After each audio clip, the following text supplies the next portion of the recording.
మెదక్ జిల్లా రామాయంపేటలో అఖిల భారతీయ విద్యార్థి పరిషత్ ఏబీవీపీ రాష్ట్ర శాఖ పిలుపు మేరకు మెదక్ జిల్లా రామాయంపేట శాఖ ఆధ్వర్యంలో ప్రభుత్వ ప్రైవేటు కళాశాల బంద్ నిర్వహించారు. ఈ సందర్భంగా రాష్ట్ర కేల్కో కన్వీనర్ బండారి ప్రశాంత్ మాట్లాడుతూ రాష్ట్రంలో 20 లక్షల మంది విద్యార్థులు ప్రభుత్వం అందించే ఫీజు రియంబర్స్మెంట్ స్కాలర్షిప్లపై ఆధారపడి చదువుకుంటున్నారని, కానీ ప్రభుత్వం సరైన సమయంలో ఫీజు రియంబర్స్మెంట్ విడుదల చేయని కారణంగా 11,000 కోట్ల బకాయిలు పేరుకుపోయాయన్నారు. ప్రభుత్వ నిర్లక్ష్యం కారణంగా ప్రతి ఏటా 2 లక్షల మంది విద్యార్థులు డ్రాప్ అవుట్ అవుతున్నారని, 4.5 మంది సర్టిఫికెట్స్ తీసుకోలేక ఇబ్బందులకు గురవుతున్నారని అన్నారు. ఇక్కడ విద్యార్థులు పక్క రాష్ట్రాలకు వలస వెళ్లే పరిస్థితి దాపరించిందన్నారు.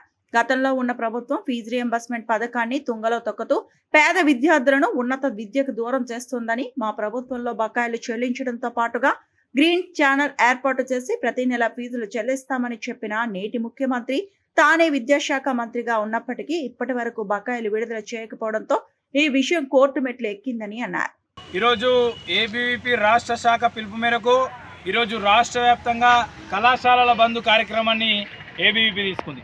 ఈ బంద్ ఎందుకంటే తెలంగాణ రాష్ట్ర వ్యాప్తంగా ఈ కాంగ్రెస్ ప్రభుత్వము పేద మధ్యతరగతి విద్యార్థులకి విద్యను దూరం చేసే పరిస్థితి తెలంగాణ రాష్ట్రంలో నెలకొంది.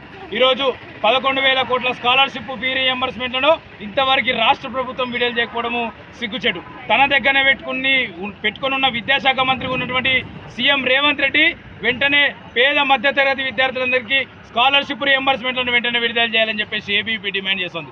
ఈరోజు బంద్ కార్యక్రమాన్ని నిర్వహించడం, రేపు మా స్కాలర్షిప్ల గురించి నీ అసెంబ్లీ ముట్టడించడానికైనా ఏబీవీపీ సిద్ధంగా ఉంది. మా స్కాలర్షిప్ల కోసం మేము ఎంతవరకైనా ఉద్యమం చేస్తాం, మా స్కాలర్షిప్ల కోసం మేము ఎంతవరకైనా పోరాటం చేస్తామని చెప్పేసి ఏబీవీపీ తెలియజేస్తూ ఉంది. వెంటనే తెలంగాణ రాష్ట్రంలో ఉన్నటువంటి విద్యార్థులందరికీ 11,000 కోట్ల స్కాలర్షిప్ రియంబర్స్మెంట్లను వెంటనే విడుదల చేయాలని చెప్పేసి ఏబీవీపీ డిమాండ్ చేస్తూ ఉంది.